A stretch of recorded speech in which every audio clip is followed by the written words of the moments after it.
this right here is the Aluminess rear bumper. So this is really great. There's one on the front as well, but these are really great for off-roading. If you're gonna be going through trails where there's things that you can run into, it really protects the front and the back of the van. So this is the rear one. You may ask, well, how do I open up the back doors? These actually are swing away. So there's a latch right here that you swing open, like that.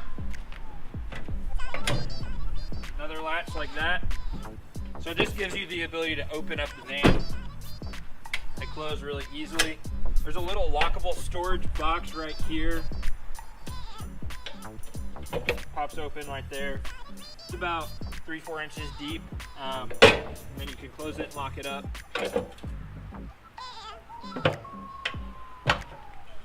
And then these things close. This is the deluxe storage box, so it opens up.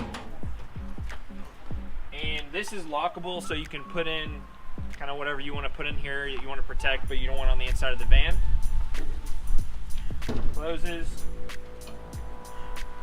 Latches. You're good to go. Here we've got the front Aluminess bumper, also made out of aluminum. It is extremely thick, very strong, very durable. Here we've got the winch right here, and mounting points if you need to be towed.